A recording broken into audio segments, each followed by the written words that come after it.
事嚟㗎。阿仁喺舊年呢就開咗自己間公司，專門喺幫學校做園藝服務㗎。本身我針對性就一定係學校嘅。咁其實點解？我覺得佢係好接受新嘅事物，可以係話覺得係令到學校或者令到學生係有得着嘅，可以好付出嘅。咁另外一樣嘢就係話咧，因為我哋自己嘅員工咧係一啲即係社會上咧有需要幫助嘅人啦。學校都知道，我哋都有個社會嘅責任啦。即係喺呢個方面就會可能比坊間一啲園藝公司優勝咗咯。咁佢哋喺服務方面咧，的確係即係同我哋學校嘅辦學理念有好相近嘅地方啦。譬如佢哋幫助喺社區裏面嘅弱勢社群嘅，咁我覺得喺呢一方面佢哋係同我哋學校係好相近嘅喺服務嘅觀念上面。敷晒啊！今日咧，我哋想分組啊，玩啲遊戲。透過一個社工啦，去幫佢哋就話，呢個園藝其實就話一個生命，每個植物都有個生命啦。咁佢哋從而就係俾佢哋玩完之後咧，俾佢知道有個生命嘅重要啦。你講下你特別啲喎，你好似係種水種係咪荷葉？唔係爛晒，爛晒？爛咗2棵。咁你睇住佢爛啊，一日比一日又爛葉啦，感覺點啊？覺得驚咯。覺得驚啊？你驚啲乜嘢啊？佢爛咗啊嘛，花都有生命㗎嘛。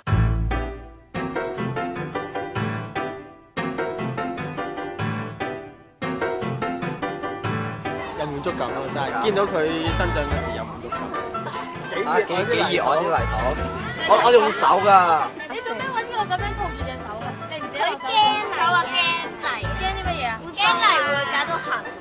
未試過咪試下咯。咁試過之後講點？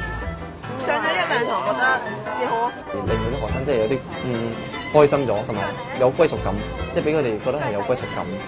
咁呢個即係我哋即係正係即係最開心啦。可以就話園藝可以大家一齊係與眾同樂，係開心嘅事。咁我即係都如我所願啦，開呢個事業嘅時間。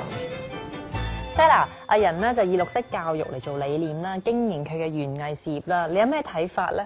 嗱，我就覺得呢個概念非常好嘅，咁但係始終都係新啦。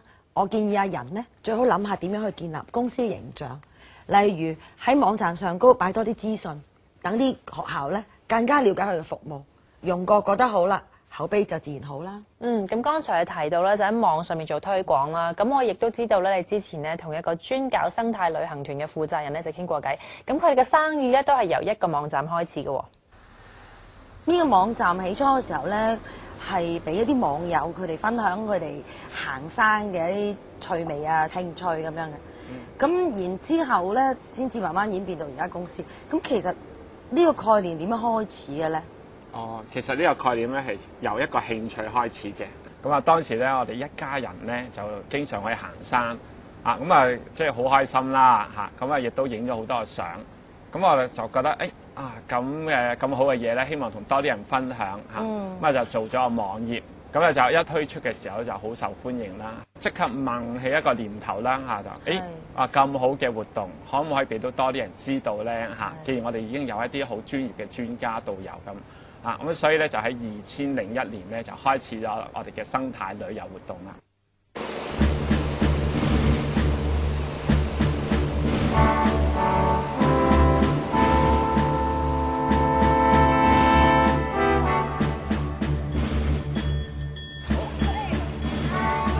阿 Charles 佢辦嘅生態旅行團通常咧都有一個主題嘅，呢一日咧就由地質專家阿 Young 帶隊去睇香港最古老嘅岩石，聽講有成3億8千萬年咁老㗎。紅色咧，原來咧我哋大家近睇嘅時候咧，就唔係肥豬肉啊，就係一啲粉砂岩。點解會岩石咧呈現一種紅色嘅現象咧？咁通常咧就係紅色，等於咧大家想象一下啦，當鐵生鏽嘅時候咧，就基本上咧就係變咗紅色或者係咖啡色生鏽咁嘅色嘅。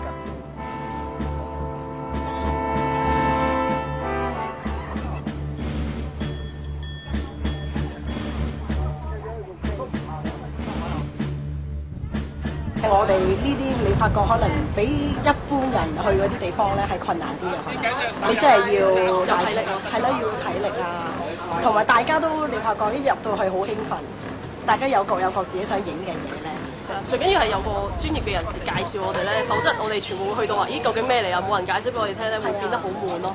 植物啊，呢啲昆蟲、石頭啊咁樣咯，係啦。但係去到我哋跟住咧，就會令到我啟發到我哋嘅興趣。你可唔可以講講咩叫生態旅遊咧？而家好似好受重視呢樣嘢，好多人提嘅。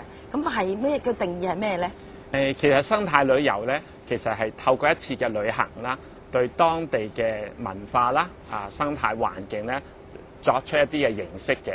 喺呢一次嘅旅行入邊咧，就盡量咧避免破壞當地嘅環境嘅嚇，而且咧透過消費咧係幫助當地嘅村民啊咁樣，令到佢經濟有得益。而且令到佢個地方咧係得到持續嘅保育嘅發展啦嚇。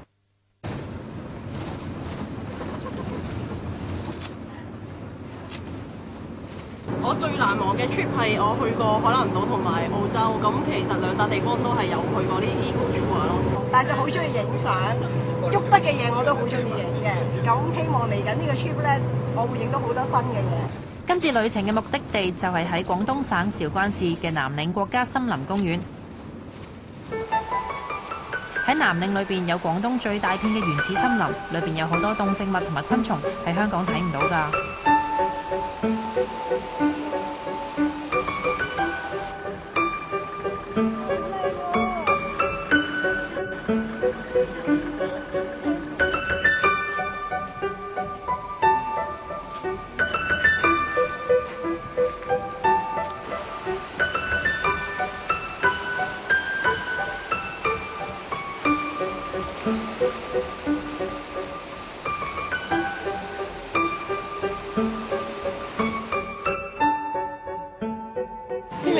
就起身出去睇豆腐製作過程，諗住，但係去到咧就原來食一個豆腐早餐。原來咧佢哋太早啦，佢就喺我瞓覺嘅時間就開始整啦。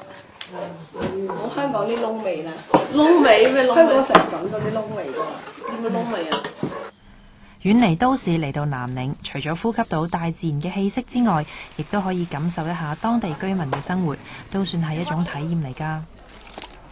你香港幾難得睇一個天未光，又介乎天光嘅時段，可以嚟到直情喺度吸收新鮮空氣啦。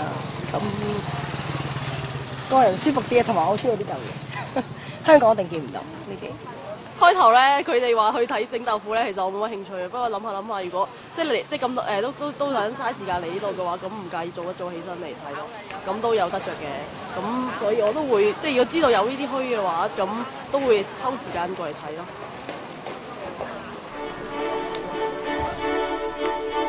生態旅遊安排嘅行程通常都唔會太緊迫嘅，務求令到每一位嘅參加嘅人都可以放慢腳步，以悠閒嘅心情，用眼睛去欣賞，用耳仔去聆聽。唔係呢隻，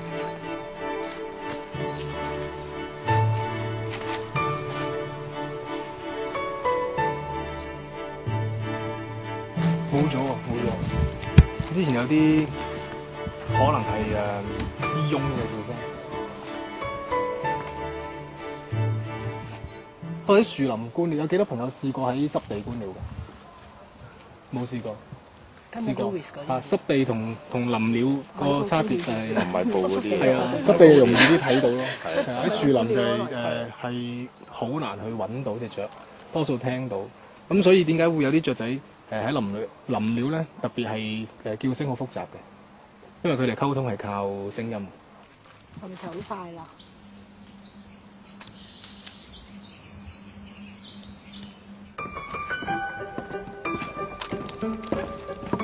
佢哋之前嗰個季節嚟就好多昆蟲嘅，我哋嚟呢處咧就已經少咗昆蟲，但係自然裏邊咧千變萬化，你冇呢樣嘢，有第二啲嘢。咁其實每一個 trip 裏邊嘅人咧，個得着啊、感受啊，上次佢哋冇毛啊嘛，我哋今次有毛。俾我感覺上好似睇默片嗰啲咁樣，全部啲景嗰啲山水畫啊咁樣。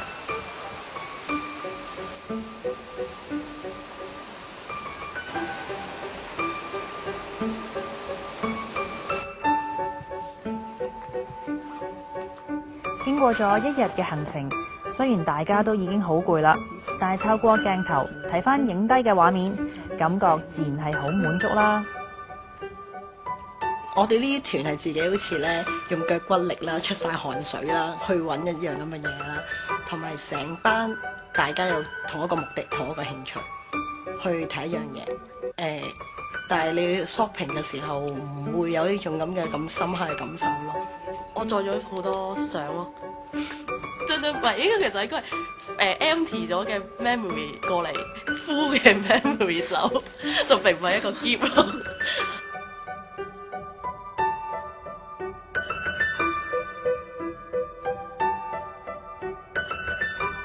Stella， 我覺得咧體驗式嘅消費咧喺將來嘅市場上邊咧，會係一個好重要嘅消費模式啊！喺購物過程裏面有舒適嘅環境，俾顧客多啲嘅參與，就可以滿足到而家消費者嘅需要啦。其實咧要做好營銷咧就好簡單嘅啫，只要你可以俾到我哋消費者咧有體貼同埋周全嘅服務啦，你嘅生意咧就可以長做長有啦。係啦，作為企業咧，最重要嘅就係將心比心，